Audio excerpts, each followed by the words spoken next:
Buenas noches, lectores de la oscuridad. Espero se encuentren muy bien. Esta noche les compartiré la primera entrega de un especial recopilatorio muy especial con las mejores historias de terror que vivimos juntos en el 2024, para que esto nos sirva de preparación para las aterradoras historias que nos esperan en este 2025. Pero ahora sí, pasemos al momento que todos estábamos esperando. Así que apaguen las luces o cierren los ojos, pónganse cómodos en el lugar en el que estén y démosle paso a este especial que, hasta el momento, no había querido ser escuchado. El culto a la Virgen Negra de Polanco. Buenas noches, Dan. Mi nombre es Paola. Personalmente, ni mi familia ni yo solemos hablar de los temas paranormales de forma abierta, porque en general todos creemos en estos fenómenos e incluso los hemos presenciado, pero solo acostumbramos compartir nuestras experiencias entre nosotros, en familia. En primer lugar, para evitar los juicios de las personas que nos rodean, y en segunda, para mantener cierto grado de respeto con nuestros similares,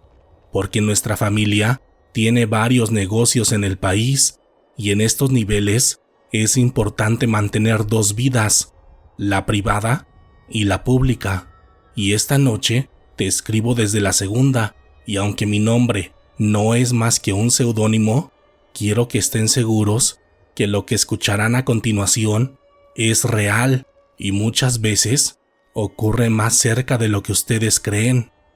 Mi experiencia comienza hace unos 10 años, cuando emprendí mi primer negocio, específicamente una pequeña agencia de publicidad,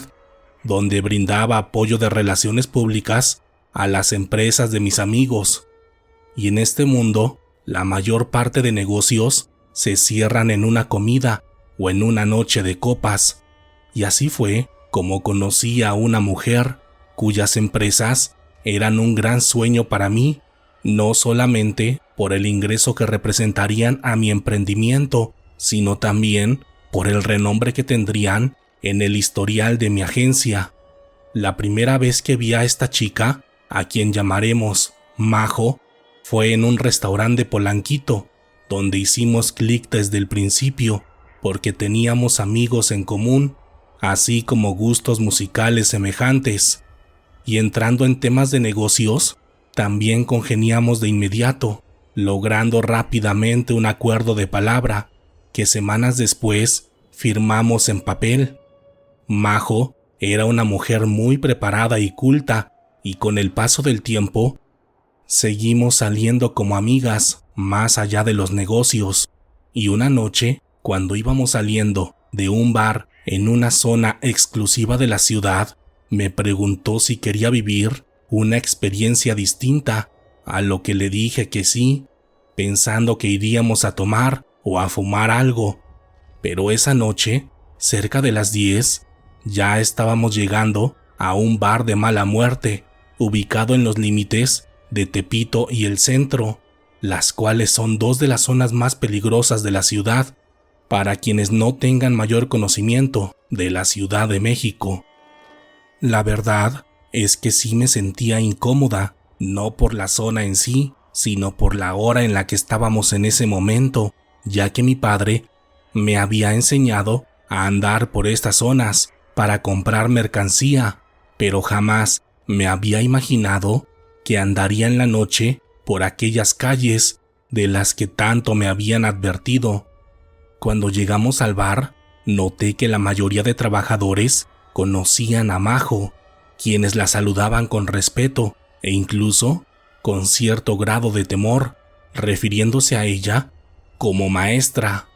En ese momento, mientras platicábamos un poco en un cuarto privado del bar, Majo me comenzó a preguntar si yo creía en el mundo paranormal, a lo que le respondí que sí, pero que no era un tema del que me gustara hablar tanto, lo que pareció no importarle en lo absoluto, porque de inmediato me comenzó a contar su perspectiva sobre el tema, llegando muy rápido a incomodarme, porque me dijo que ella pertenecía a una secta muy especial donde adoraban a lo que conocían como la Virgen Negra.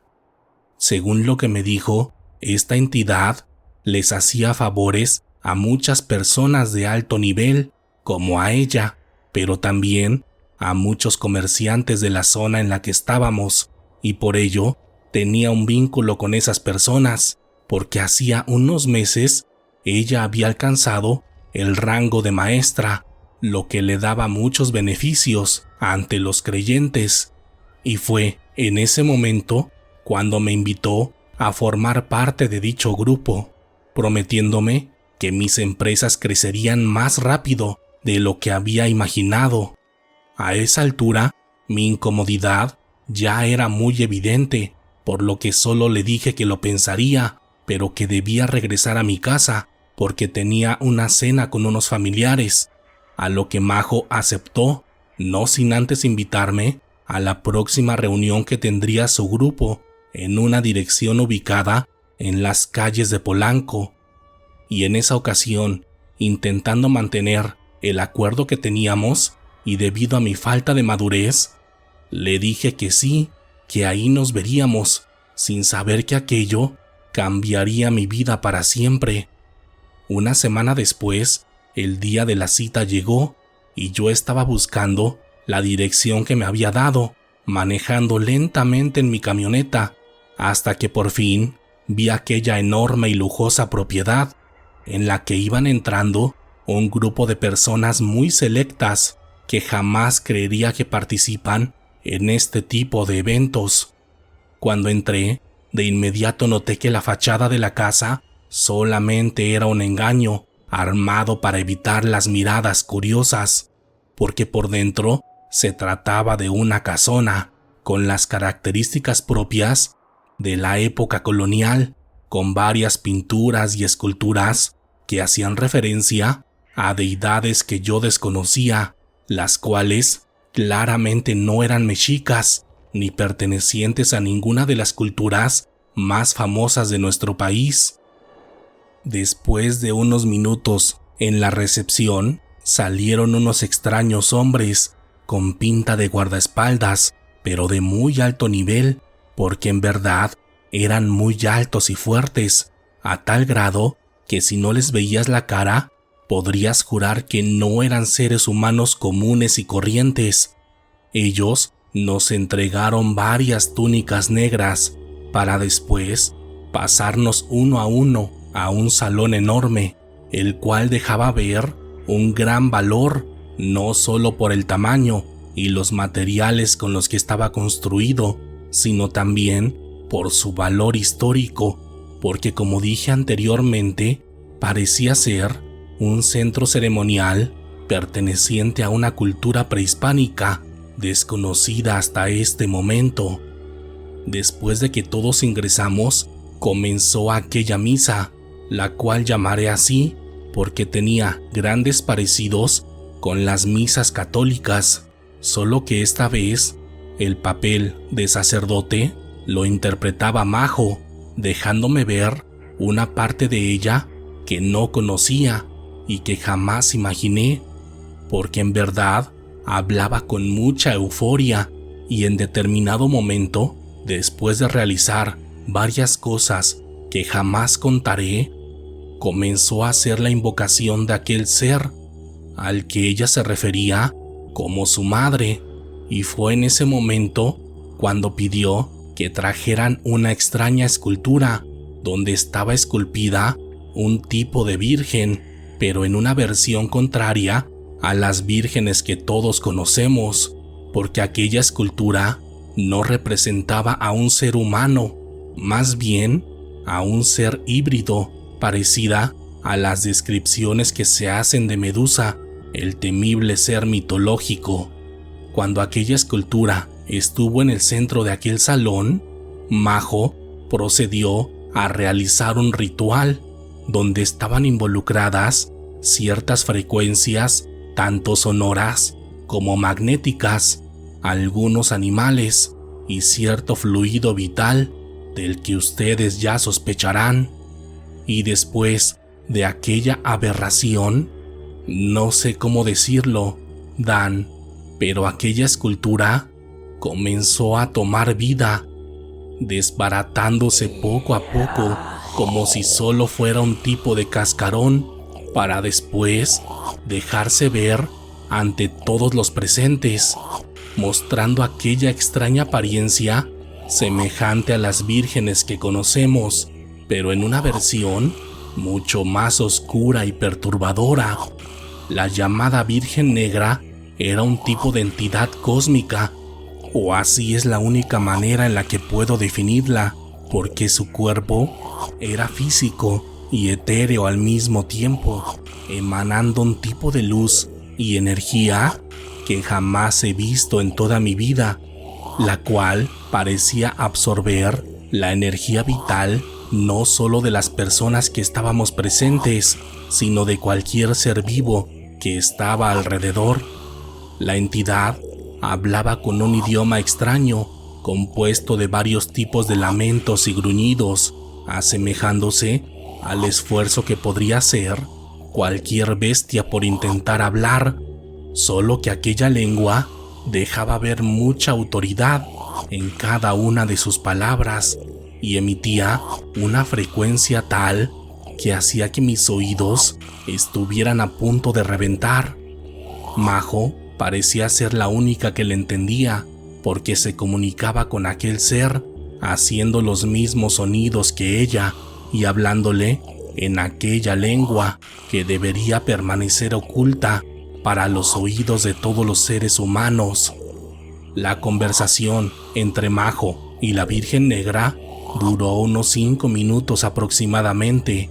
para después terminar el ritual con aquel extraño ser caminando entre los asistentes, para después comenzar a levitar encima de todos nosotros y finalmente perderse en un destello de luz roja, la cual era imposible de ver debido a su oscura intensidad. Después de eso, uno a uno salimos de aquel salón y de aquella casa para dirigirnos a nuestros respectivos hogares. Cuando iba manejando de regreso a mi casa, no podía creer lo que había visto y de lo que eran capaces, porque lo que ella desconocía era que mi familia también había hecho pactos en el pasado con ciertas entidades, las cuales nos protegieron para salir de Europa para llegar con éxito a este continente. Solo que a diferencia de Majo, nuestros seres no eran tan oscuros como el que ellos acababan de invocar, el cual les puedo asegurar que es una entidad de alto nivel que requiere grandes cantidades de energía. Sin embargo, yo mantuve esto en secreto con Majo, con quien continué manteniendo una relación de respeto laboral, pero de quien me fui alejando poco a poco después de haber rechazado su invitación para unirme a ellos. En los siguientes días, supe que estos hombres y mujeres, en efecto, habían logrado grandes éxitos empresariales y que uno de los comederos energéticos que se le ofrecieron a aquella entidad fueron varios centros de entretenimiento, un par de zonas deportivas y, como se imaginarán, el metro de la Ciudad de México, donde puede mantenerse invisible en la oscuridad de sus túneles. Quise contarles esta experiencia para que sepan que muchas de las apariciones de las que se hablan sobre el metro en realidad son ciertas, ya que estas entidades suelen alimentarse de los bajos instintos de las personas que visitan estos sitios, porque como seres humanos no estamos conscientes del poder que tenemos, el cual puede ser literalmente un manjar para los seres de otra dimensión. Y tal como dije, mi familia hizo ciertos pactos en el pasado, de los que nos arrepentimos, pero sin los cuales hubiéramos sido exterminados en el viejo mundo, donde se practicaban más tipos de religiones y magia de las que comúnmente se suelen hablar, y mismas que actualmente se practican y siguen vivas entre las personas de poder. Buenas noches, Dan. Mi nombre es Julieta. Hace poco descubrí tu canal y de inmediato quedé encantada, porque desde que llegué me sentí identificada con varios de los relatos que se han contado aquí, y por la manera en que narras las historias, siento como si estuviéramos entre familia o amigos, y esa sensación fue la que me animó a contarles mi historia, la cual casi no suelo compartir, porque toca un tema demasiado sensible para la sociedad mexicana,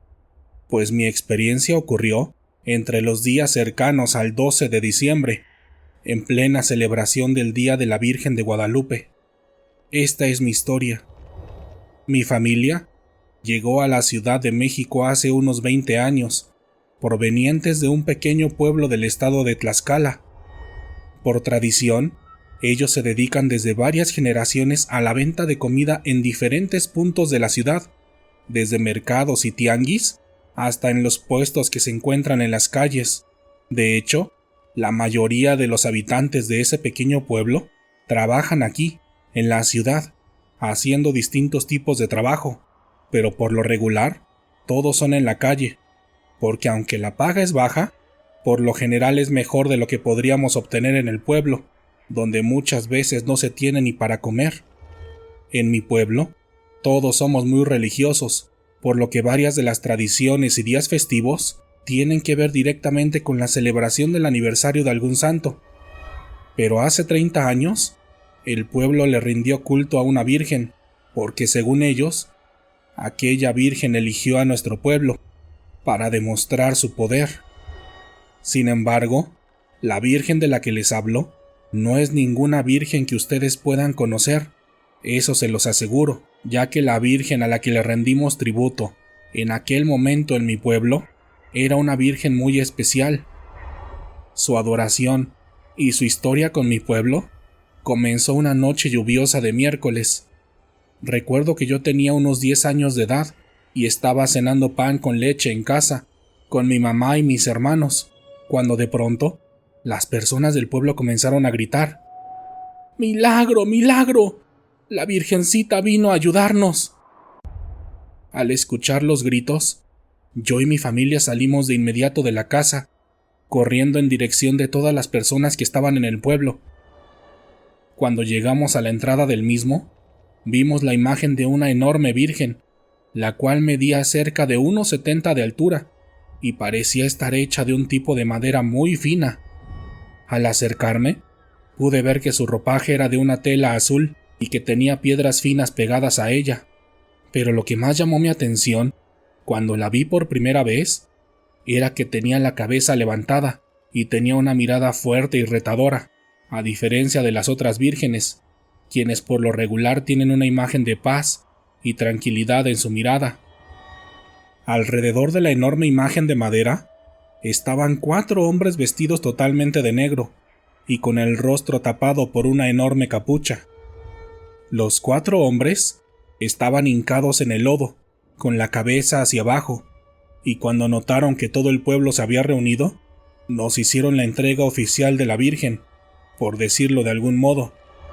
Nos dijeron que venían de un sitio muy lejano y que habían recibido órdenes directas de la Virgen, quien según ellos les indicó que debían traerla a nuestro pueblo, porque ese era su destino. Después de decirnos aquella historia, los hombres se fueron de inmediato del pueblo. No quisieron quedarse a tomar o comer algo, y así, de un momento a otro, aquella enorme imagen ocupó el centro del pueblo, y con el paso de los días, varias cosas extrañas comenzaron a suceder. Primero, don Martín, uno de los hombres más viejos del pueblo, de un día a otro, se denominó él mismo como sacerdote, supuestamente por una revelación que la Virgen le hizo durante un sueño, y a partir de ese momento, comenzó a dar una misa cada tercer día, con duración de 1 hora, de las 10 a las 11 de la noche. Las misas eran distintas a las misas que ustedes conocen, porque durante esa hora, don Martín solo leía lo que supuestamente la Virgen le había revelado durante las noches anteriores, y nos pedía que hiciéramos extrañas oraciones, y que hiciéramos ciertos rituales, que prefiero no mencionar aquí. Al principio, los habitantes del pueblo no se sentían a gusto con esta situación, pero bastaron unos cuantos días para que ellos mismos fueran cayendo rendidos a su culto, porque cada noche don Martín hacía referencia a una persona o familia en particular y les decía las recomendaciones que hacía la Virgen para que ellos mejoraran su vida. Por ejemplo, a la familia de una de mis amigas, la Virgen les dijo que fueran a vender flores a una calle en específico de la ciudad, diciéndoles a través de don Martín que ahí venderían más porque llegarían ciertas personas que les comprarían flores al mayoreo y a un precio muy por encima del costo real de las flores. Al inicio, ellos no creyeron, pero ciertas circunstancias los obligaron a intentarlo, y desde que lo hicieron, comenzaron a ganar mucho dinero con la venta de esas flores, llegando incluso a construir una casa más grande para todos ellos. De esta manera, la Virgen fue favoreciendo y beneficiando a todas las familias del pueblo. En nuestro caso, a mi papá le dio nombre y dirección de una persona a la que debía buscar en la ciudad de Toluca, quien le terminó dando un trabajo muy bien pagado, aunque con el paso de los meses, cada vez sabíamos menos de él. Pero eso sí, los depósitos de dinero no dejaron de llegar, y cada vez eran más y más grandes. Hasta este momento, todo era extraño, pero de algún modo bueno, aunque todo cambió, al tercer año después de la llegada de aquella Virgen, justo en los días cercanos al 12 de diciembre, cuando sin explicación alguna, la madera de la que estaba hecha aquella figura comenzó a tornarse de un color negro. Esa vez, don Martín llamó a una misa de emergencia, y durante la misma, nos dijo a todos los asistentes que la Virgen le había dicho que esa misma noche debían llevarla en peregrinación a la Basílica de Guadalupe, en la Ciudad de México. En esa primera vez, don Martín dijo los nombres de 10 personas, a quienes la Virgen había escogido para que la llevaran, y sin reprochar nada en absoluto, todos aceptaron y emprendieron el viaje. Días después, aquella peregrinación regresó, pero solo con la mitad de personas que se habían ido, y las personas que lograron regresar cambiaron mucho desde entonces. 3 de ellas murieron días después en circunstancias extrañas, y las 2 restantes se convirtieron en los clásicos locos del pueblo, pero eso sí, cuando regresaron, la Virgen ya había retomado su color normal. Esta situación quizás sería una anécdota más de los miles de pueblos que hay en nuestro país, de no ser porque esta misma situación comenzó a ocurrir cada año, en vísperas del 12 de diciembre. Siempre, don Martín, o los padres que le siguieron, elegían a un número determinado de personas para emprender aquella peregrinación, y por azares del destino, solo unos cuantos de ellos regresaban. Así lo presencié hasta el 2019, cuando me tocó ser una de las elegidas. Por aquellas fechas, aunque ustedes no lo crean,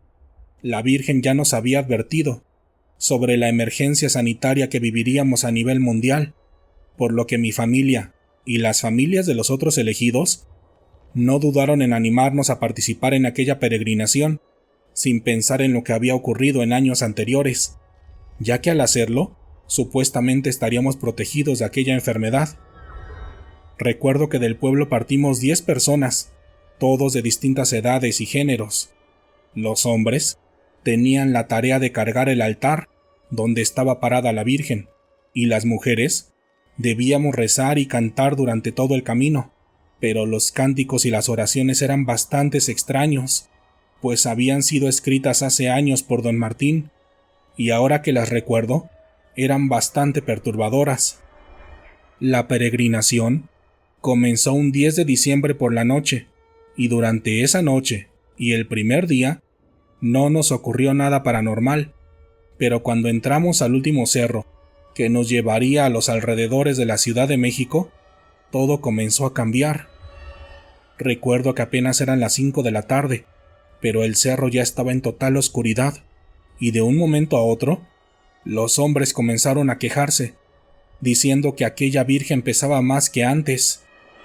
Al principio, pensamos que se debía al cansancio acumulado, Pero cuando hicieron el cambio,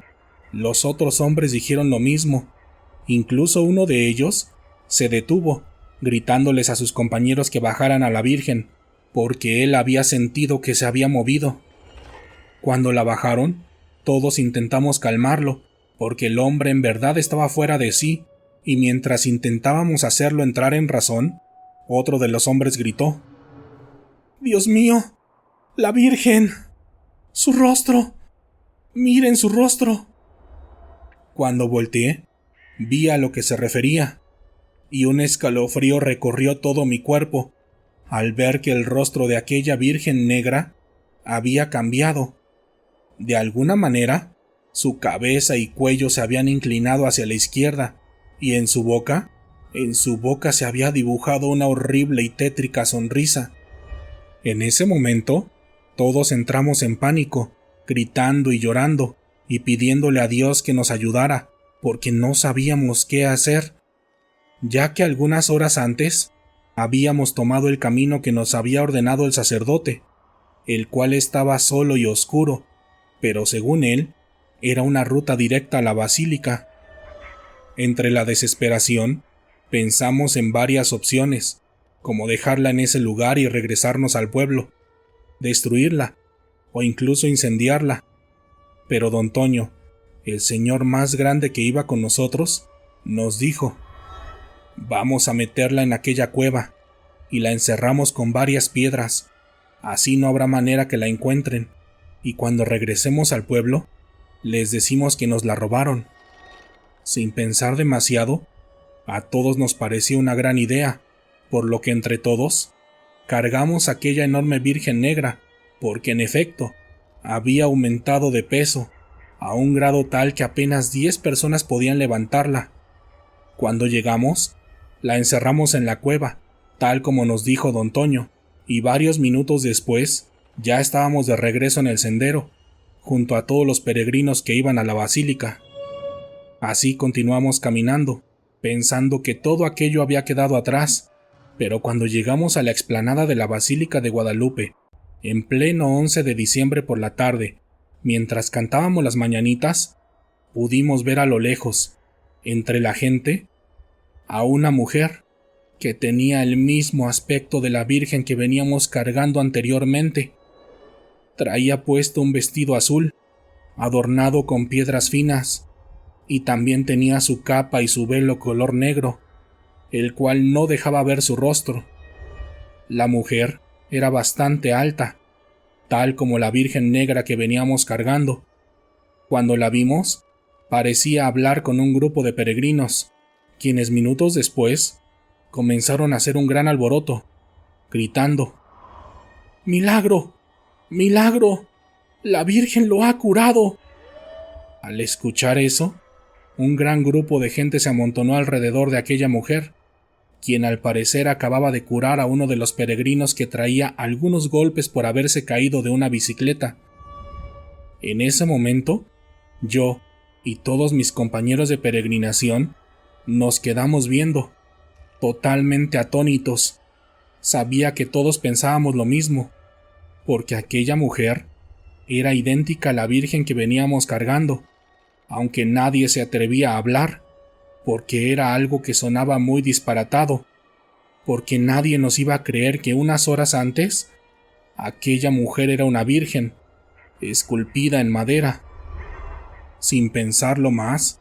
yo y mis compañeros nos alejamos de la basílica, totalmente muertos de miedo. Caminamos varias cuadras alrededor, sin decir nada, hasta que don Toño se animó a hablar. Nos dijo que lo que pensábamos no podía ser real, que estábamos cansados y que mejor nos regresáramos en camión al pueblo, que seguiríamos el plan tal como lo habíamos acordado y que por lo pronto rezáramos un rosario en honor a la Virgen de Guadalupe para celebrar su cumpleaños y para pedirle que por favor alejara a aquella extraña Virgen o demonio de nuestras vidas y que la alejara lo más posible de nuestro pueblo. Al día siguiente, en pleno 13 de diciembre por la noche, regresamos al pueblo. Cuando llegamos, el supuesto sacerdote en turno nos preguntó de inmediato por la Virgen, y tal como lo habíamos acordado,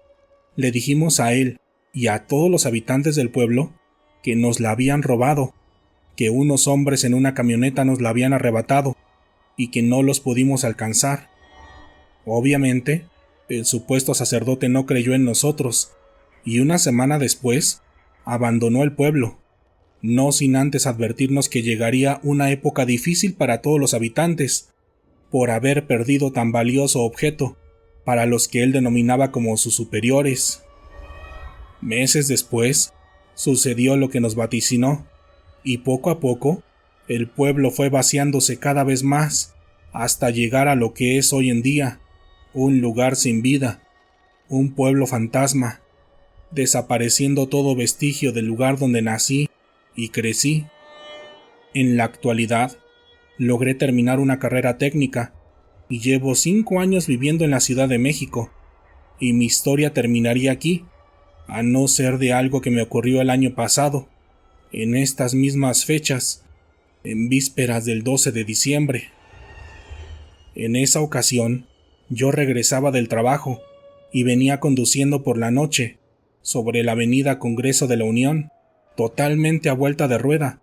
debido a los centenares de peregrinos que recorren la zona, unos en bici y otros caminando. Yo iba totalmente concentrada en mi camino, pero de un momento a otro, el radio de mi coche se empezó a distorsionar, como si fuera pasando debajo de un túnel, por lo que comencé a mirar hacia mi alrededor para ver qué es lo que estaba provocando aquella distorsión, y cuando lo hice, pude ver una peregrinación que me dejó con la piel helada. Santa María, Madre de Dios, ruega Señora por nosotros, ahora y en la hora de nuestra muerte. Eran aproximadamente 50 personas y venían cargando a la misma Virgen, en ese momento también negra, la cual yo y mis compañeros habíamos cargado años atrás. Estaba tal como la recordaba, con el mismo material, la misma ropa y el mismo velo. En ese instante, mi corazón comenzó a palpitar tan rápido que pensé que me iba a morir, pero todo empeoró cuando avancé más y pude ver que hasta el frente iba caminando la misma mujer que habíamos visto aquel día en la basílica. Iba vestida igual que la Virgen, tal como esa noche, y cuando pasé a un lado de ella, se agachó para mirar directamente a través de la ventana, y entonces pude ver el rostro más horrible que he visto en toda mi vida.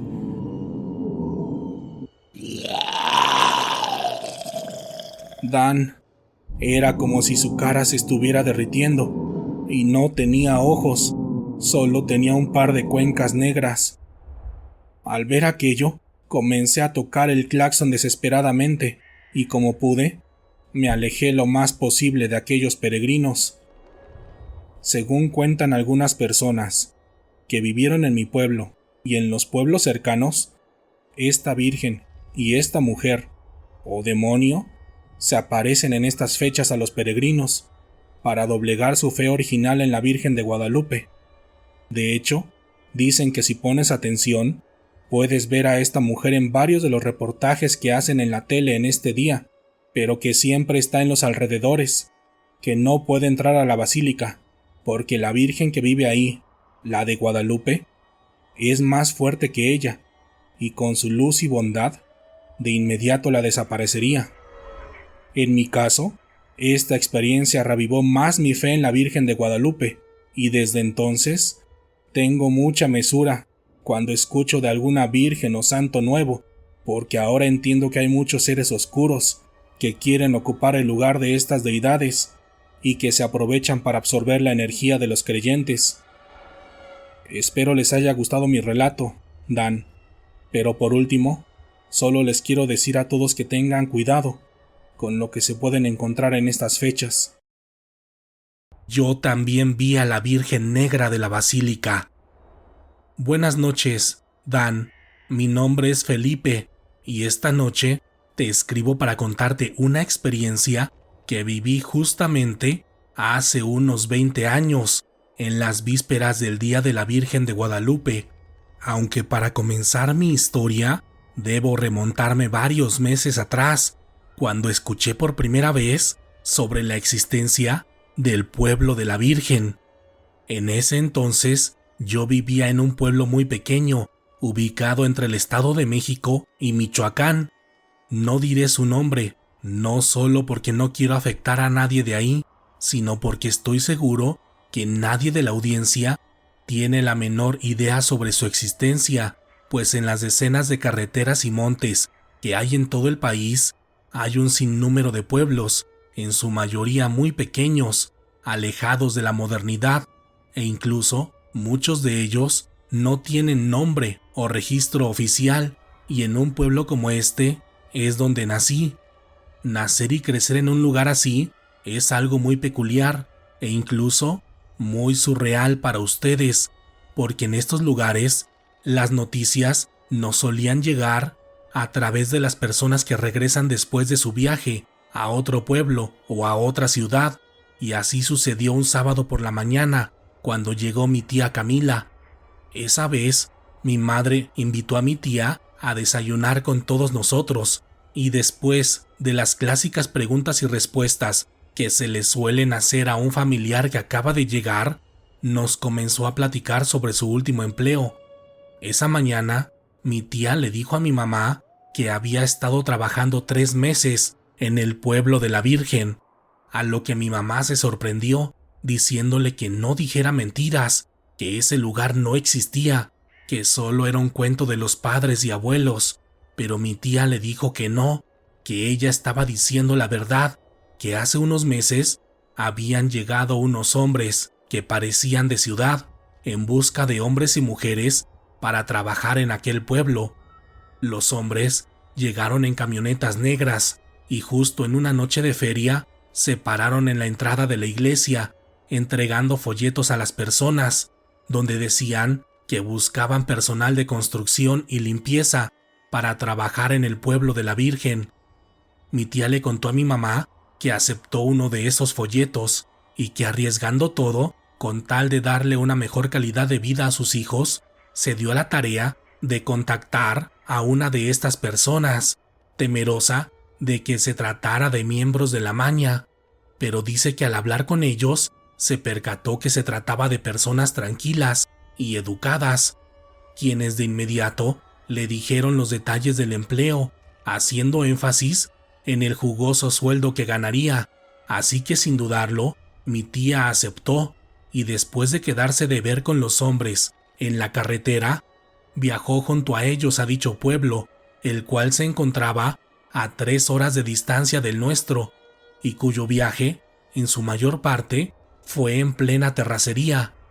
Después de contar esto, mi tía comenzó a platicar sobre su llegada y sus primeros días en el pueblo, el cual, según ella, era demasiado bonito, pues tenía todas sus calles empedradas, con iluminación pública y con parques y lugares de recreación por todos lados. También le dijo que ella vivió en una pequeña vivienda que prácticamente sería un sueño hecho realidad para todos los que vivíamos en el pueblo, en nuestras casitas de madera y lámina. En general, las actividades de mi tía eran meramente de limpieza, y justo cuando se acabó su contrato, la regresaron al pueblo con una cantidad de dinero con la que viviría tranquila por al menos 10 años. Al escuchar todo eso, me metí en la plática, temeroso de que mi madre se enojara, y de inmediato le dije a mi tía que me dijera dónde podía llamar para ir a trabajar a ese lugar, pues quería ayudar a mis padres y a mis hermanos. Al principio, mi madre se enojó por mi falta de educación al meterme en pláticas de adultos, pero después mi tía le dijo que no se enojara, que era normal que yo quisiera trabajar para ayudar a la familia. Así que después de desayunar, me dio el número de uno de aquellos hombres, quienes le habían dicho que eligiera a 3 personas para que trabajaran en la siguiente ronda con ellos, en el pueblo de la Virgen. En la semana siguiente, tardé varios días en poderme comunicar con ellos, porque tenía que viajar a otro pueblo para hablar por teléfono, pero después de esos intentos, por fin lo logré, y después de la primera llamada, todo sucedió tal como lo dijo mi tía, porque a principios del mes de septiembre ya estaba en la camioneta de estos hombres, rumbo al famoso pueblo de la Virgen. La verdad es que en el camino comenzaba a dudar sobre estas personas, pensando que quizá sí se dedicaban a labores ilícitas, sobre todo por las costosas camionetas en las que viajábamos. Pero por otra parte, ellos eran demasiado amables y educados, hasta cierto punto, con un aire familiar, lo que me confundía aún más. Pero después de 3 horas de viaje, por fin llegamos a aquel pueblo, el cual desde este momento puedo decirles que es real y que la descripción que había hecho mi tía se quedaba corta con la hermosura de aquel lugar. Cuando llegamos, las personas que nos llevaron, quienes pidieron que los llamáramos hermanos, nos llevaron a nuestras respectivas casas, y cuando llegué al que iba a ser mi hogar, simplemente me puse a llorar, porque jamás creí que podría vivir en un sitio así, con tal comodidad, aunque aún en ese momento seguía dudando de todo aquello, porque literalmente era demasiado bueno para ser verdad. Pero pasadas las 2 primeras semanas, todo pasó nuevamente, como había dicho mi tía, pues los hermanos eran las personas más tranquilas y respetuosas que se puedan imaginar. E incluso, debido a mi gran desempeño en la construcción, me hice muy amigo de uno de ellos, quien me dijo que lo llamara Padre Ramiro. Con el paso de los días, mi amistad con el Padre Ramiro mejoró, y después del primer mes de estar ahí, él me comenzó a invitar a otras actividades distintas a las que yo debía hacer, las cuales estaban destinadas para algunos de los lugareños del pueblo, o por decirlo de otro modo, para los habitantes de un rango mayor al mío. Y entre esas actividades estaba a varios asuntos de limpieza en la mismísima capilla de la Virgen Negra. Supe que la capilla se llamaba así el mismo día que la visité por primera vez, y en mi mente me imaginaba que el color se refería al color que tendría la Virgen en sí, al igual que el famoso Cristo Negro. Pero cuando la vi por primera vez, ese viernes por la tarde, me percaté que no era así, porque la Virgen tenía piel morena, parecida al de la Virgencita de Guadalupe, pero esta Virgen tenía algo que me incomodaba demasiado, porque su rostro era casi idéntico al de una persona normal, de carne y hueso, al igual que sus ojos, los cuales tenían el brillo clásico de los ojos de una persona común, e incluso si te le quedabas viendo, parecía que se movían y que te seguían con la mirada. Cuando vio mi reacción al ver la Virgen, el Padre Ramiro me dijo que no tuviera miedo, que la Virgen era muy milagrosa y que había sido muy buena con todos ellos, y que también lo podía hacer conmigo, siempre y cuando aprendiera a quererla, sin juzgarla. Y eso hice, pensando en mi mente que ya era un adulto, pese a solo tener 13 años de edad. Pero la verdad es que odiaba trabajar en aquella capilla, sobre todo en las noches, cuando debía hacer la limpieza del lugar, y donde te juro, Dan, que podía escuchar que la Virgen respiraba y que se movía, o más bien, que algo dentro de ella se movía, como si la escultura que estaba frente a mí solo fuera un simple cascarón.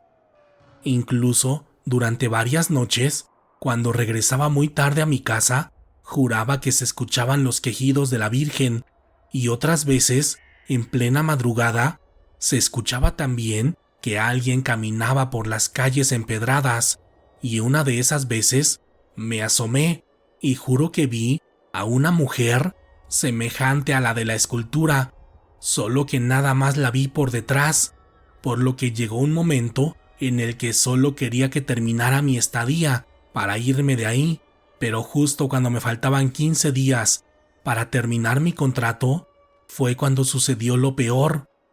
porque en los últimos días de noviembre y principios de diciembre comencé a notar que la escultura de la Virgen empezaba a cambiar de color, poniéndose cada vez más oscura,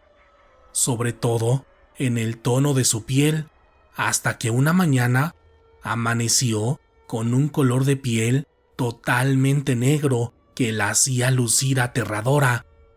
Al darme cuenta de ello, le reporté lo sucedido al padre Ramiro, pero él me dijo que era normal, que siempre se ponía de ese color en esos días, porque era cuando había llegado el momento de comer. Yo no sabía qué estaba pasando ni a qué se refería, pero el padre parecía tranquilo con aquella situación e incluso me citó en su oficina diciéndome que quería hablar conmigo. Esa vez era un domingo por la noche y en la plática me dijo que estaba muy contento con mi desempeño y que sabía de mi condición, por lo que él me había propuesto para que lo acompañara a él y a otros 7 padres a la peregrinación que harían a la Basílica de Guadalupe,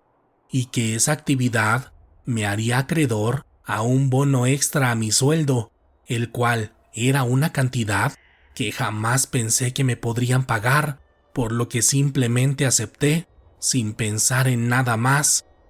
Así que un 10 de diciembre ya estaba listo para acompañar al padre Ramiro y para ayudarlo en todo lo que necesitara durante aquel viaje, el cual sería a pie a través de 2 grandes cerros. La Virgen Negra la llevaban cargando 4 hombres y también nos acompañaban 5 mujeres, quienes iban cantando y rezando, y los 7 padres solamente caminaban al lado de la Virgen, recitando oraciones que yo no conocía y que jamás me hubiera gustado escuchar, porque eran extrañas y parecían referirse a algo más oscuro que la Virgen en sí. El primer día de viaje fue muy pesado, sobre todo para los hombres que cargaban la escultura, quienes decían que la Virgen era cada vez más pesada y que en ciertos momentos parecía que se movía y que ellos sentían que en cualquier momento se les podía caer.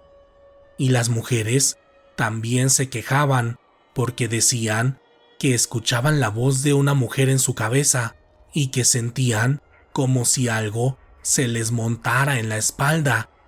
Pero los 7 padres minimizaban todo aquello, diciéndoles que era normal, que solamente eran consecuencias del cansancio, pero en el último tramo del recorrido, justo en la tarde-noche del 11 de diciembre, sucedió algo extraño,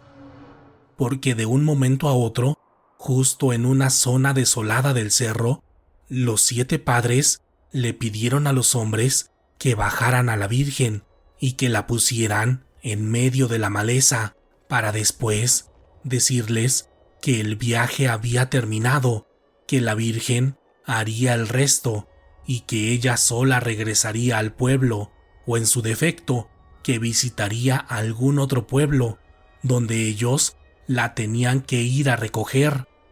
Cuando escuché eso, me dio mucho miedo, porque me pareció demasiado grotesco solamente de imaginar aquello, llegando a pensar que se trataba de una broma pesada de los padres, pero no, porque tanto los hombres como las mujeres no se sorprendieron, solamente acataron las órdenes y emprendieron su camino de regreso. Yo estaba paralizado, sin saber qué hacer, cuando el padre Ramiro se acercó a mí y me dijo: «Tú no regreses al pueblo, Felipe, sigue caminando en dirección a la basílica junto a los demás peregrinos. Cuando llegues, pídele perdón por lo que hacemos. Dile que nosotros creemos en ella, pero que ya estamos condenados. Y al siguiente día, regrésate a tu casa y olvida todo lo que pasó. Ten, me dijo, mientras me daba un enorme sobre amarillo. Nunca regreses al pueblo de la Virgen y no dejes que nadie de tu familia lo haga. Este dinero debe ser suficiente para que salgan adelante, pero por favor, no olvides rezar por nosotros, porque actualmente estamos viviendo en vida el verdadero infierno. Después de ello, el padre Ramiro se fue, dejándome ahí, solo, en medio del cerro, y por el miedo, lo que hice de inmediato fue buscar un grupo de peregrinos para irme con ellos a la basílica, tal como me lo había pedido. El sobre amarillo lo metí en mi mochila y cuando llegamos a la Ciudad de México, me metí a un baño y al abrirlo, vi que se trataba de una gran cantidad de billetes, lo cual representaba una cifra mucho mayor a la que me habían prometido. Esa noche llegué a la Basílica de Guadalupe ya en la madrugada del 12 de diciembre, y tal como me lo pidió el padre Ramiro, recé por ellos, pidiéndole a la Virgencita que los ayudara a salir de su situación, y así lo seguí haciendo en los años siguientes, durante los cuales creí que todo aquello había sido una pesadilla, pero cada vez que regreso al pueblo, sigo escuchando sobre el famoso pueblo de la Virgen o de la Virgen Negra, así como de otros santos, cuyos rituales son extraños y me hacen pensar que tienen una extraña relación entre sí. Algo extraño que viví también sobre este caso fue un par de años después de este suceso, mientras veía la transmisión de las mañanitas a la Virgen de Guadalupe. Esa vez me tocó ver a una extraña mujer caminando entre los peregrinos, la cual estoy seguro que era idéntica a la escultura que representaba a la Virgen Negra, pero en forma humana. Fue muy rápido cuando la vi y al principio pensé que lo había imaginado, pero después del relato de la chica que escuché en tu canal, no dudo que sea ella misma y que tal como decía el otro relato, en estos días se aparezca solamente en las afueras de la basílica, porque su naturaleza no le permitiría entrar al recinto de la Guadalupana.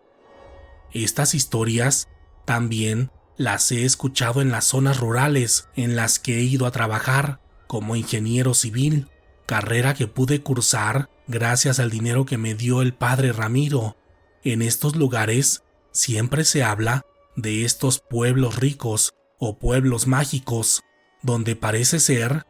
que viven en una extraña riqueza y abundancia, y en mi caso, puedo afirmar que en verdad existen estos pueblos, solo que hay algo muy oscuro detrás de ellos, algo meramente sobrenatural que aún no estamos listos para entender. Y para finalizar, tal como lo decía la chica del relato anterior, yo también creo que estas entidades se aprovechan de la buena fe y del amor que hay en torno a estos seres de luz, como la Virgen de Guadalupe, quien no pide mucho más que amor y comprensión entre nosotros mismos. Y en honor a ella, me gustaría que mi relato saliera en los días cercanos a su celebración. En primer lugar, para que las personas estén atentas, porque los seres oscuros también aprovechan estas fechas para alimentarse de nuestra energía, imitando la imagen y la esencia de los seres de luz. Y en segunda, para que sepan que hay pueblos y lugares perdidos en todo nuestro país, donde ocurren cosas que jamás podríamos imaginar. El culto a la Virgen Negra de Polanco. Buenas noches, Dan. Mi nombre es Paola. Personalmente, ni mi familia ni yo solemos hablar de los temas paranormales de forma abierta, porque en general todos creemos en estos fenómenos e incluso los hemos presenciado, pero solo acostumbramos compartir nuestras experiencias entre nosotros, en familia. En primer lugar, para evitar los juicios de las personas que nos rodean, y en segunda, para mantener cierto grado de respeto con nuestros similares, porque nuestra familia tiene varios negocios en el país, y en estos niveles es importante mantener dos vidas, la privada y la pública. Y esta noche te escribo desde la segunda, y aunque mi nombre no es más que un seudónimo, quiero que estén seguros que lo que escucharán a continuación es real y muchas veces ocurre más cerca de lo que ustedes creen. Mi experiencia comienza hace unos 10 años, cuando emprendí mi primer negocio, específicamente una pequeña agencia de publicidad, donde brindaba apoyo de relaciones públicas a las empresas de mis amigos. Y en este mundo, la mayor parte de negocios se cierran en una comida o en una noche de copas. Y así fue como conocí a una mujer cuyas empresas eran un gran sueño para mí, no solamente por el ingreso que representarían a mi emprendimiento, sino también por el renombre que tendrían en el historial de mi agencia. La primera vez que vi a esta chica, a quien llamaremos Majo, fue en un restaurante de Polanquito, donde hicimos clic desde el principio, porque teníamos amigos en común, así como gustos musicales semejantes. Y entrando en temas de negocios, también congeniamos de inmediato, logrando rápidamente un acuerdo de palabra, que semanas después firmamos en papel. Majo era una mujer muy preparada y culta, y con el paso del tiempo, seguimos saliendo como amigas más allá de los negocios. Y una noche, cuando íbamos saliendo de un bar en una zona exclusiva de la ciudad, me preguntó si quería vivir una experiencia distinta, a lo que le dije que sí, pensando que iríamos a tomar o a fumar algo. Pero esa noche, cerca de las 10, ya estábamos llegando a un bar de mala muerte, ubicado en los límites de Tepito y el centro, las cuales son dos de las zonas más peligrosas de la ciudad, para quienes no tengan mayor conocimiento de la Ciudad de México. La verdad es que sí me sentía incómoda, no por la zona en sí, sino por la hora en la que estábamos en ese momento, ya que mi padre me había enseñado a andar por estas zonas para comprar mercancía, pero jamás me había imaginado que andaría en la noche por aquellas calles de las que tanto me habían advertido. Cuando llegamos al bar, noté que la mayoría de trabajadores conocían a Majo, quienes la saludaban con respeto e incluso con cierto grado de temor, refiriéndose a ella como maestra. En ese momento, mientras platicábamos un poco en un cuarto privado del bar, Majo me comenzó a preguntar si yo creía en el mundo paranormal, a lo que le respondí que sí, pero que no era un tema del que me gustara hablar tanto, lo que pareció no importarle en lo absoluto, porque de inmediato me comenzó a contar su perspectiva sobre el tema, llegando muy rápido a incomodarme, porque me dijo que ella pertenecía a una secta muy especial, donde adoraban a lo que conocían como la Virgen Negra. Según lo que me dijo, esta entidad les hacía favores a muchas personas de alto nivel, como a ella, pero también a muchos comerciantes de la zona en la que estábamos, y por ello tenía un vínculo con esas personas, porque hacía unos meses ella había alcanzado el rango de maestra, lo que le daba muchos beneficios ante los creyentes, y fue en ese momento cuando me invitó a formar parte de dicho grupo, prometiéndome que mis empresas crecerían más rápido de lo que había imaginado. A esa altura, mi incomodidad ya era muy evidente, por lo que solo le dije que lo pensaría, pero que debía regresar a mi casa porque tenía una cena con unos familiares, a lo que Majo aceptó, no sin antes invitarme a la próxima reunión que tendría su grupo en una dirección ubicada en las calles de Polanco. Y en esa ocasión, intentando mantener el acuerdo que teníamos y debido a mi falta de madurez, le dije que sí, que ahí nos veríamos, sin saber que aquello cambiaría mi vida para siempre. Una semana después, el día de la cita llegó y yo estaba buscando la dirección que me había dado, manejando lentamente en mi camioneta, hasta que por fin vi aquella enorme y lujosa propiedad en la que iban entrando un grupo de personas muy selectas que jamás creería que participan en este tipo de eventos. Cuando entré, de inmediato noté que la fachada de la casa solamente era un engaño armado para evitar las miradas curiosas, porque por dentro se trataba de una casona con las características propias de la época colonial, con varias pinturas y esculturas que hacían referencia a deidades que yo desconocía, las cuales claramente no eran mexicas ni pertenecientes a ninguna de las culturas más famosas de nuestro país. Después de unos minutos en la recepción, salieron unos extraños hombres con pinta de guardaespaldas, pero de muy alto nivel, porque en verdad eran muy altos y fuertes, a tal grado que si no les veías la cara, podrías jurar que no eran seres humanos comunes y corrientes. Ellos nos entregaron varias túnicas negras para después pasarnos uno a uno a un salón enorme, el cual dejaba ver un gran valor, no solo por el tamaño y los materiales con los que estaba construido, sino también por su valor histórico, porque como dije anteriormente, parecía ser un centro ceremonial perteneciente a una cultura prehispánica desconocida hasta este momento. Después de que todos ingresamos, comenzó aquella misa, la cual llamaré así porque tenía grandes parecidos con las misas católicas, solo que esta vez el papel de sacerdote lo interpretaba Majo, dejándome ver una parte de ella que no conocía y que jamás imaginé, porque en verdad hablaba con mucha euforia y en determinado momento, después de realizar varias cosas que jamás contaré, comenzó a hacer la invocación de aquel ser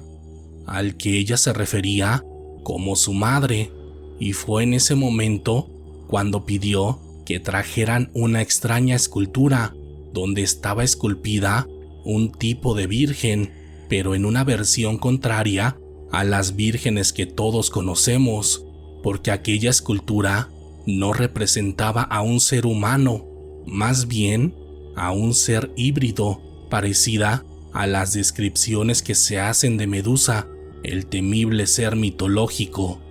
Cuando aquella escultura estuvo en el centro de aquel salón, Majo procedió a realizar un ritual donde estaban involucradas ciertas frecuencias, tanto sonoras como magnéticas, algunos animales y cierto fluido vital del que ustedes ya sospecharán. Y después de aquella aberración, no sé cómo decirlo, Dan, pero aquella escultura comenzó a tomar vida, desbaratándose poco a poco como si solo fuera un tipo de cascarón, para después dejarse ver ante todos los presentes, mostrando aquella extraña apariencia semejante a las vírgenes que conocemos, pero en una versión mucho más oscura y perturbadora. La llamada Virgen Negra era un tipo de entidad cósmica, o así es la única manera en la que puedo definirla, porque su cuerpo era físico y etéreo al mismo tiempo, emanando un tipo de luz y energía que jamás he visto en toda mi vida, la cual parecía absorber la energía vital no solo de las personas que estábamos presentes, sino de cualquier ser vivo que estaba alrededor. La entidad hablaba con un idioma extraño, compuesto de varios tipos de lamentos y gruñidos, asemejándose al esfuerzo que podría hacer cualquier bestia por intentar hablar, solo que aquella lengua dejaba ver mucha autoridad en cada una de sus palabras y emitía una frecuencia tal que hacía que mis oídos estuvieran a punto de reventar. Majo parecía ser la única que le entendía, porque se comunicaba con aquel ser, haciendo los mismos sonidos que ella y hablándole en aquella lengua que debería permanecer oculta para los oídos de todos los seres humanos. La conversación entre Majo y la Virgen Negra duró unos 5 minutos aproximadamente, para después terminar el ritual con aquel extraño ser caminando entre los asistentes, para después comenzar a levitar encima de todos nosotros y finalmente perderse en un destello de luz roja, la cual era imposible de ver debido a su oscura intensidad. Después de eso, uno a uno salimos de aquel salón y de aquella casa para dirigirnos a nuestros respectivos hogares. Cuando iba manejando de regreso a mi casa, no podía creer lo que había visto y de lo que eran capaces, porque lo que ella desconocía era que mi familia también había hecho pactos en el pasado con ciertas entidades, las cuales nos protegieron para salir de Europa para llegar con éxito a este continente. Solo que a diferencia de Majo, nuestros seres no eran tan oscuros como el que ellos acababan de invocar, el cual les puedo asegurar que es una entidad de alto nivel que requiere grandes cantidades de energía. Sin embargo, yo mantuve esto en secreto con Majo, con quien continué manteniendo una relación de respeto laboral, pero de quien me fui alejando poco a poco después de haber rechazado su invitación para unirme a ellos. En los siguientes días, supe que estos hombres y mujeres, en efecto, habían logrado grandes éxitos empresariales y que uno de los comederos energéticos que se le ofrecieron a aquella entidad fueron varios centros de entretenimiento, un par de zonas deportivas y, como se imaginarán, el metro de la Ciudad de México, donde puede mantenerse invisible en la oscuridad de sus túneles.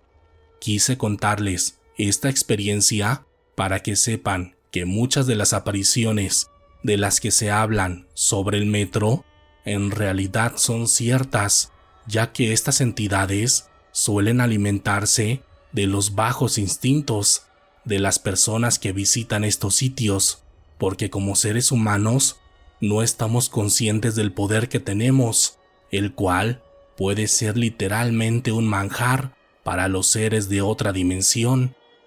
Y tal como dije, mi familia hizo ciertos pactos en el pasado de los que nos arrepentimos, pero sin los cuales hubiéramos sido exterminados en el viejo mundo, donde se practicaban más tipos de religiones y magia de las que comúnmente se suelen hablar, y mismas que actualmente se practican y siguen vivas entre las personas de poder. Buenas noches, Dan. Te escribo para contarte algo que hasta el momento no he podido asimilar, porque se trata de una horrible experiencia paranormal que me ocurrió en un entorno y situación más común de lo que te imaginas. Todo comenzó hace varios años, cuando estudiaba en la prepa y fui a un cibercafé para hacer mi tarea. Esa vez, como siempre solía hacerlo, aproveché los últimos 20 minutos que me sobraban para entrar a un chat con la intención de platicar con alguna chica, pero esa vez, después de un par de minutos de haber entrado, recibí un mensaje privado proveniente de un usuario llamada Fer. El mensaje decía lo siguiente: Hola, ¿te gustaría ser mi novio? Creo que vivimos en la misma ciudad. La verdad es que ese no era un mensaje tan distinto a lo que solía leer en las salas de chat, ya que ahí podías encontrar de todo tipo de personas, así que sin darle mayor importancia, comencé a platicar con la chica, quien resultó sí vivir en la misma ciudad que yo, y después de pasarnos nuestros correos, nos agregamos al antiguo MSN, donde se nos hizo la rutina de platicar todas las noches. Desde las primeras pláticas hicimos conexión casi de inmediato, porque teníamos gustos semejantes, además de que cuando me mandó una foto de ella, quedé prácticamente con la boca abierta, porque Fer era más linda de lo que podía imaginar, e incluso más linda de lo que podría esperar para alguien como yo, porque aparte de no ser nada agraciado físicamente, era una persona pobre que intentaba salir adelante gracias a los estudios. Pese a esto, la relación con Fer escaló rápidamente, pasando de ser buenos amigos a novios virtuales, porque pese a vivir en la misma ciudad, ella se negaba a que nos viéramos en persona, argumentando que sus padres la cuidaban mucho y que casi no la dejaban salir, además de decir que no había llegado el momento indicado para conocernos, porque según ella, este momento se lo diría a la luna, quien según ella era su amiga. Este tipo de pláticas eran comunes, pues según ella pertenecía a un linaje de brujas y estaba obsesionada con las cartas y demás métodos de adivinación, además de hablarme mucho sobre Hécate, a quien se refería como su madre. Personalmente, no creía en nada de esto y no tenía idea de lo que me hablaba, por lo que eso era lo menos importante para mí, pues yo me enfocaba en la relación que teníamos y por qué no admitirlo, en lo bella que era. Así pasamos un par de meses, hasta que una tarde específica me mandó un mensaje de texto mientras yo estaba en clase. El mensaje decía que nos viéramos ese mismo día a las 9 de la noche en el parque de la Alameda Central, que esa era mi única oportunidad para conocerla, y yo, como se imaginarán, acepté, pensando más con mis hormonas que con mi cabeza, así que ese día inventé algo en mi casa para llegar tarde, y unos minutos antes de las 9 ya estaba ahí, sentado en una banca, esperando a Fernanda. Esa noche ya habían pasado 15 minutos de la hora que habíamos acordado, y a esa altura comenzaba a pensar que no llegaría, como las otras citas que había pactado anteriormente por internet con otras chicas. Pero después de 20 minutos, una mujer joven se paró enfrente de mí, llamándome por mi nombre y preguntándome si era yo. Cuando la vi, todo mi cuerpo comenzó a temblar, porque en verdad era hermosa y honestamente quería salir corriendo de ahí, porque sentía que no merecía estar con una chica así. Pero ella no parecía estar incómoda, al contrario, parecía estar feliz por verme y conocerme. Eso me fue dando más confianza, y después de unos minutos ya estábamos platicando cómodamente, tal como lo hacíamos por chat. Esa primera cita, lo que se me hizo extraño y que debió servirme de advertencia para lo que venía, fue cuando sacó de su bolsa un pequeño ratón, el cual puso en su mano, y hablándole con cierto respeto, me lo presentó, llamándole por un nombre que no recuerdo en este momento, y después le dijo al ratón que yo era el indicado, que yo había sido el elegido de la luna. Esa vez, pese a que todo eso era demasiado extraño, le seguí la corriente, pero lo que sí notaba es que el ratón no era un animal normal. No sé cómo explicarlo, porque se movía de forma extraña, como si intentara comportarse como un ser humano, haciendo ciertos ruidos con su hocico, como si quisiera hablar. Después de jugar un rato con él, Fernanda levantó el ratón hacia la luna, y sin saber en qué momento, lo acercó a mi cuello. donde el animal me dio una fuerte mordida. Yo me estaba quejando del dolor porque la mordida me ardía demasiado y me quemaba la piel. Y justo en ese momento vi que Fernanda acercó el ratón a su pecho, donde también la mordió, solo que ella no se quejaba del dolor y hasta cierto punto parecía disfrutarlo. Esa vez no pude cuestionarla sobre lo que ella hizo con el ratón, porque de inmediato lo metió en su bolso y comenzó a ayudarme con la herida, para después, justo en medio del dolor y la confusión, darme un beso, el cual siguió a otro y después a otro beso, y así dejé pasar ese primer extraño incidente con ella. Después de conocernos, llevamos un noviazgo real durante unos 6 meses, durante los cuales fui testigo de varias cosas que eran extrañas, pero que seguía ignorando, totalmente cegado por la belleza de su cara y de su cuerpo. En este periodo, me dijo que aquel ratón que me había mordido era su animal familiar, y de hecho me tuve que acostumbrar a que nos acompañara a todos lados y que me mordiera en cada noche de luna llena.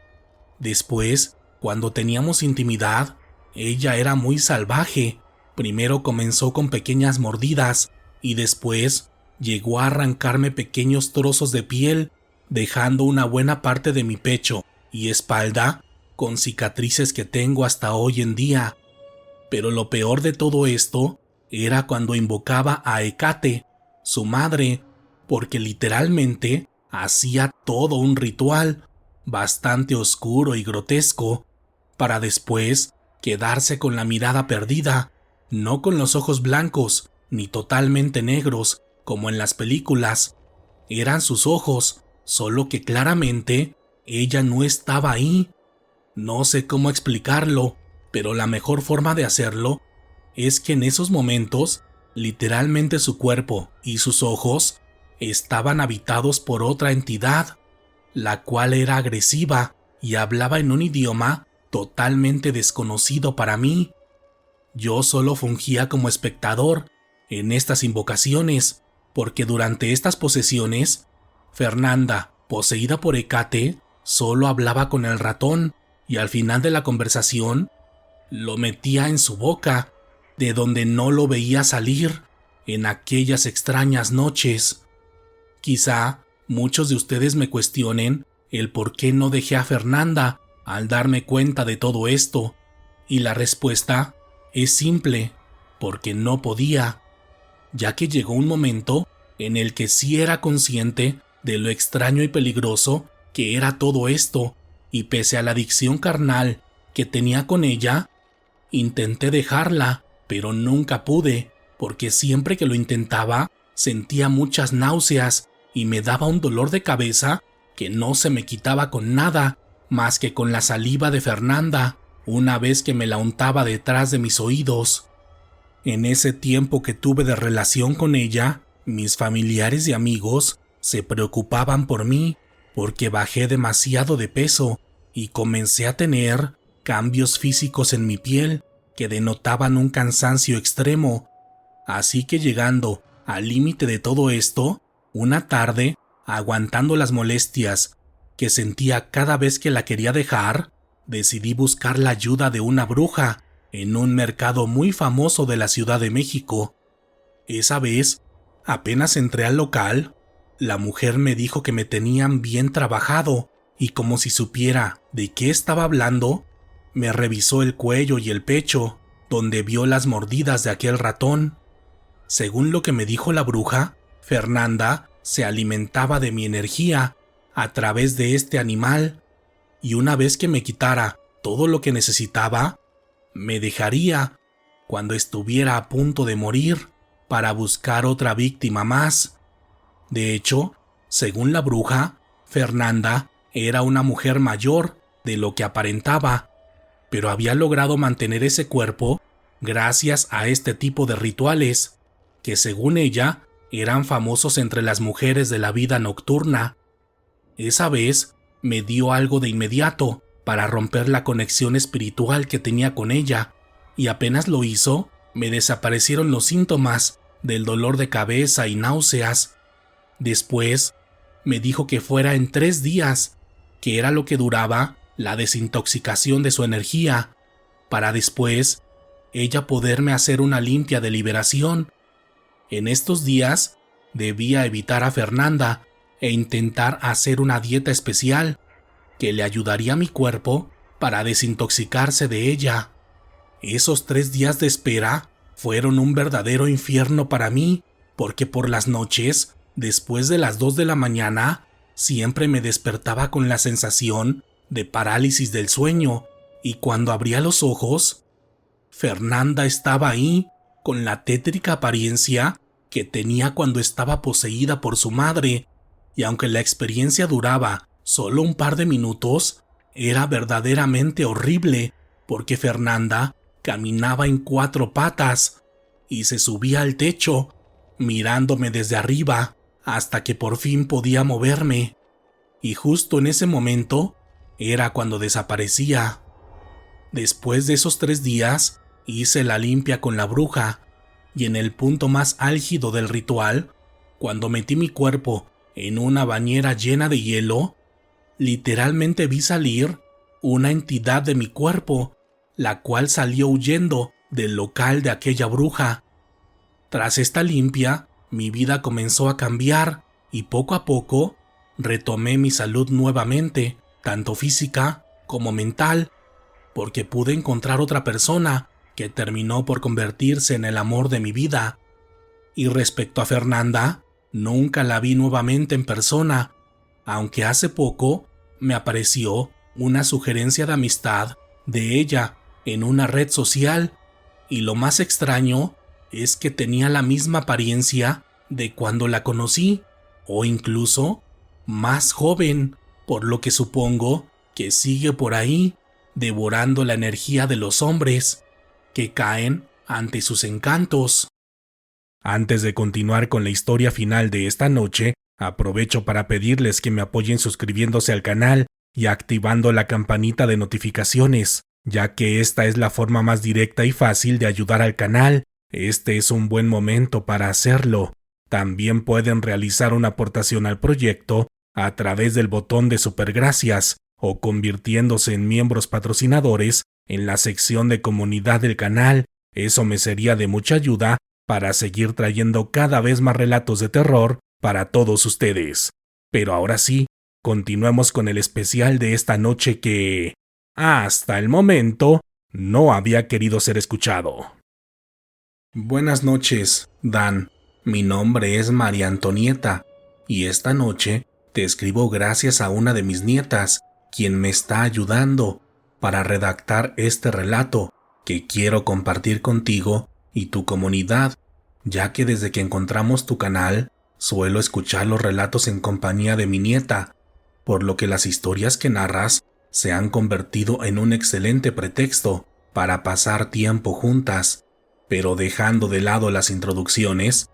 paso a contarles mi historia, la cual es 100% real, porque yo la viví y la recuerdo como si hubiera ocurrido ayer. Todo comenzó hace unos 60 años, cuando aún era una niña de 10 años de edad. En ese entonces, yo y mi familia vivíamos en un pueblo del estado de Jalisco, justo en las cercanías con Michoacán. En ese entonces, la vida era más simple, porque no existía el agobio de los medios de comunicación. Solo me dedicaba a estudiar en la escuela del pueblo, a ayudar a mis padres con las actividades de la casa y jugar con mis hermanos y vecinos. La mayoría de nuestros juegos eran al aire libre, en los alrededores del pueblo, y lo mejor que nos podía suceder eran los fines de semana, cuando íbamos a comer al campo, a jugar con la pelota y a nadar hasta el anochecer. Pero también lo que esperábamos con ansias era cuando llegaba un circo a visitarnos, porque en esos años los circos eran algo especial, pues se trataba de caravanas completas de personas que viajaban por todos los estados de la República, repartiendo felicidad a los niños y niñas como yo. Hasta ese momento, yo había visto 3 circos que habían marcado mi vida. El primero era uno donde se presentaban 3 personas pequeñas, disfrazadas de duendes. El segundo, aquel donde venía el elefante Rafael, un animal hermoso e inteligente.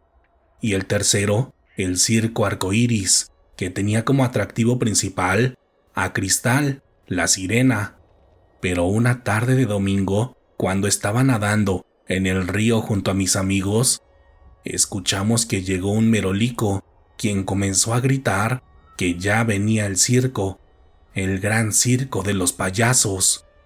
Cuando escuchamos eso, todos los niños corrimos hasta donde estaba aquel hombre, quien repartía cortesías para asistir al evento.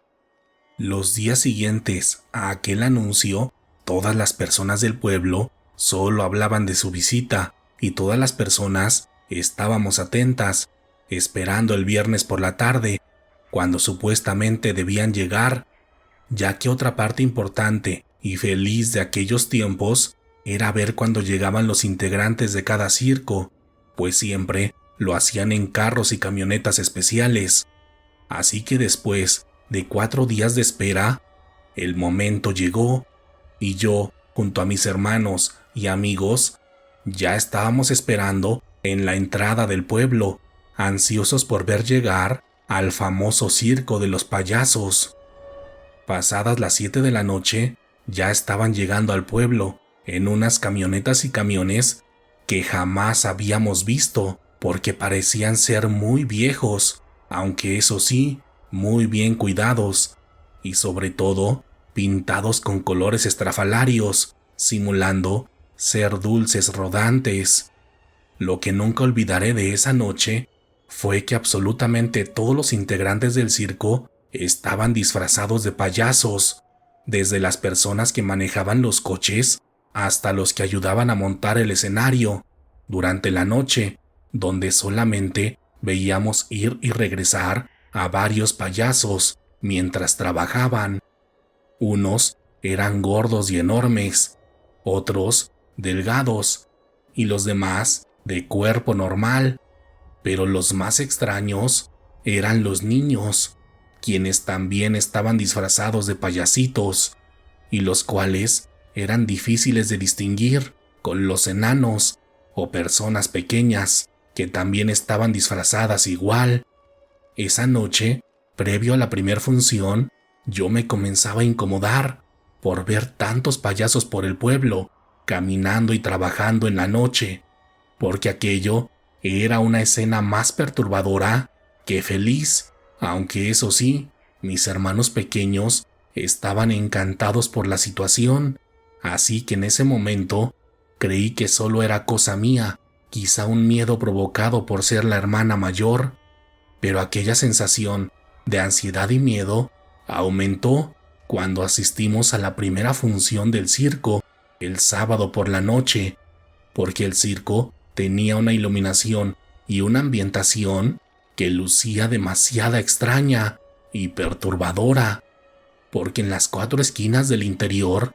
estaban 4 enormes pancartas con un retrato de cada uno de los payasos principales, los cuales tenían un aspecto extraño porque supuestamente su principal distintivo era que se trataba de payasos reales, de carne y hueso,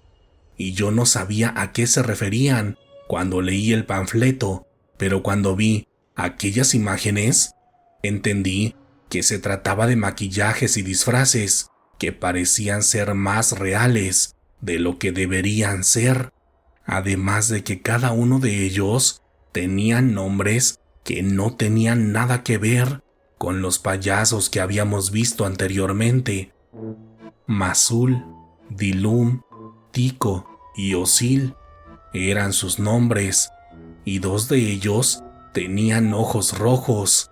los cuales incomodaban más que divertir. Pero nuevamente, cuando estábamos ahí, me percaté que parecía ser la única que le incomodaba aquella situación, porque mis hermanos y mis padres, así como los demás asistentes, parecían contentos y satisfechos con aquella situación. Recuerdo que esa noche yo me comencé a sentir muy mal apenas comenzó el show,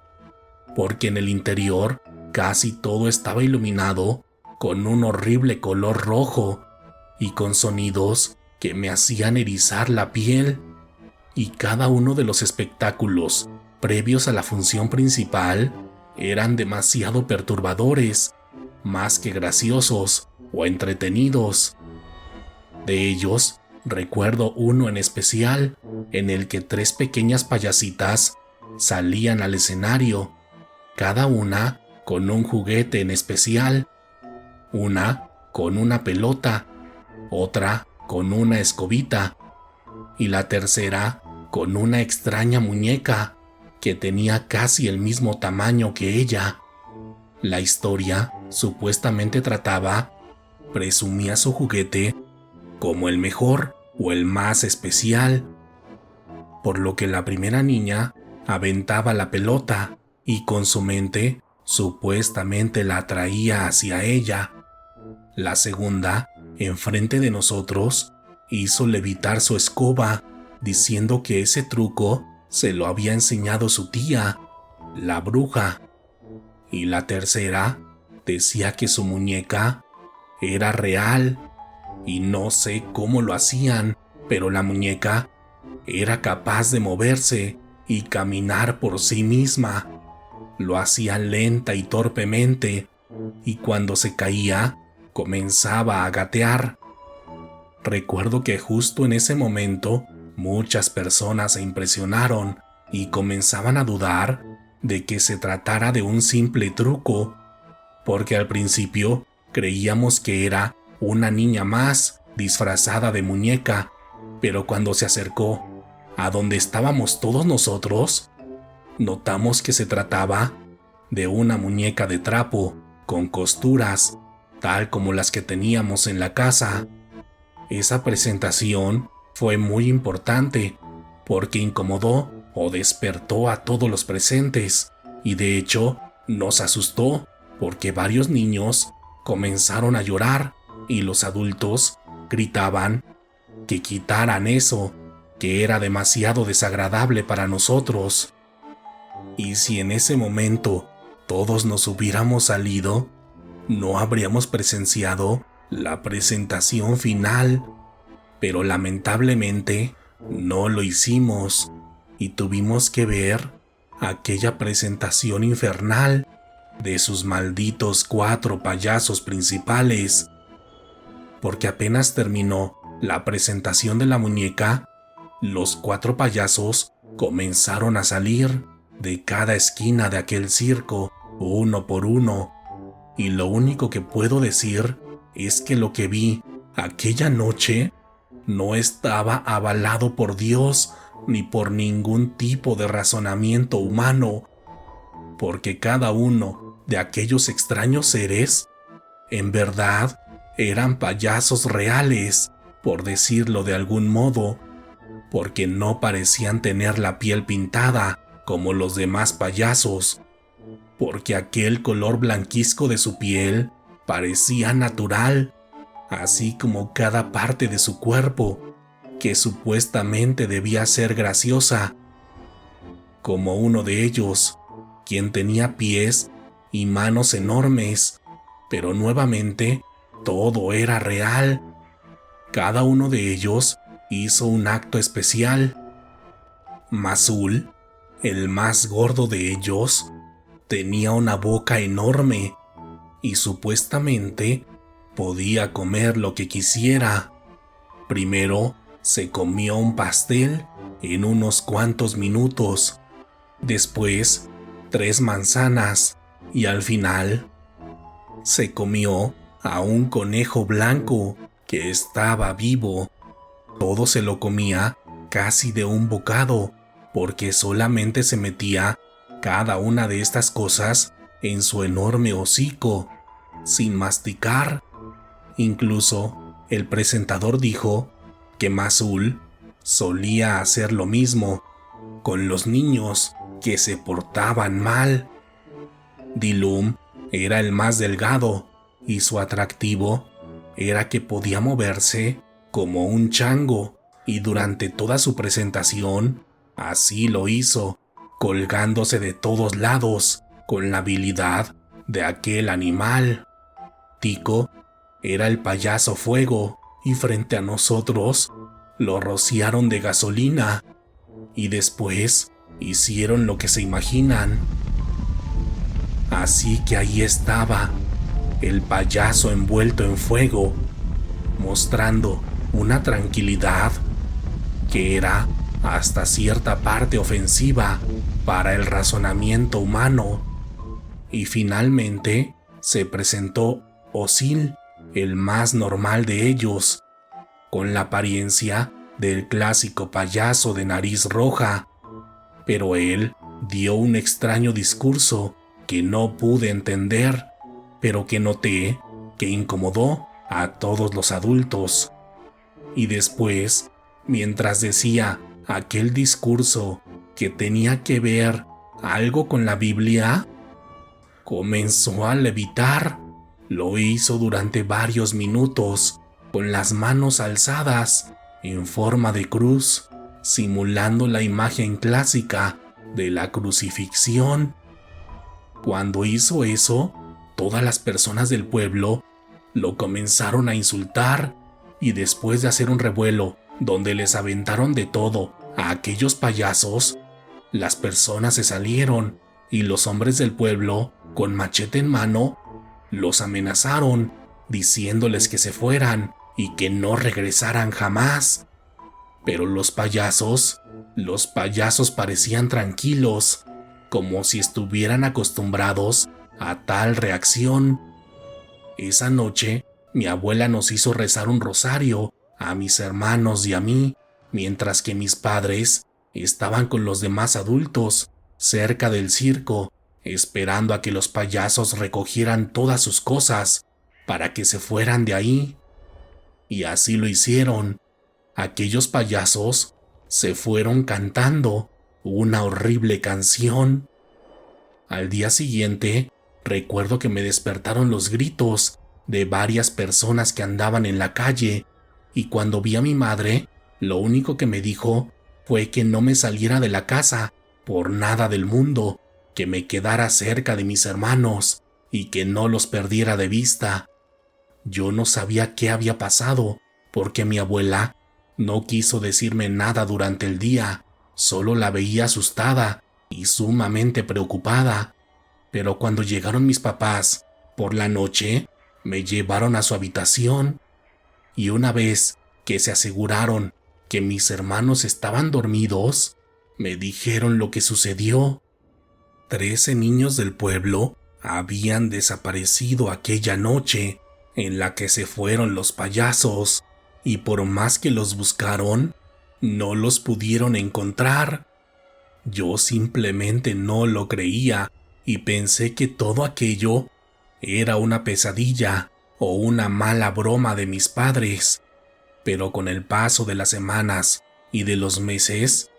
yo misma me pude cerciorar que todo había sido verdad, y lamentablemente los pequeños que yo conocía y que iban conmigo en la escuela nunca fueron localizados. Con el paso de los años, todos los habitantes del pueblo quedamos marcados por aquella situación, y después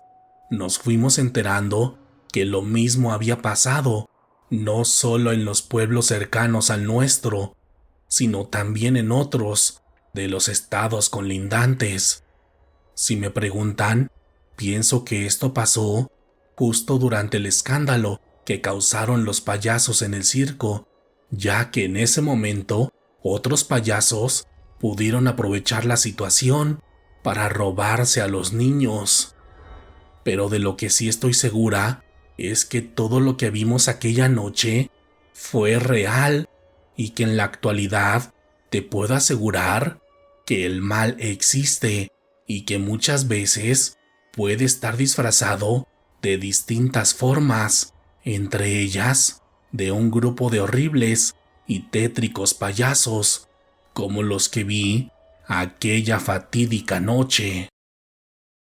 Gracias por escuchar el especial de esta noche, Lectores de la Oscuridad. Este video fue en parte posible gracias al apoyo monetario de los miembros del canal. Gracias por todo su apoyo. Recuerden que pueden patrocinar los videos que compartimos dando clic en la sección de miembros del canal, y si no pueden apoyar de esta forma, también me ayudan mucho comentando y compartiendo los videos del canal. Si quieren escuchar más historias de terror, los invito a suscribirse a mi segundo canal, Letras en la Niebla, donde hay un buen catálogo de relatos inéditos que nunca he publicado en este canal. El enlace lo pueden encontrar en la descripción de este video. Al final del video, les dejaré un enlace con una historia inédita sobre una misteriosa casa embrujada en las costas de Huatulco. No se lo pueden perder. En esta ocasión, háganme saber si llegaron al final del video contándome en la sección de comentarios cuál fue su historia favorita de esta noche,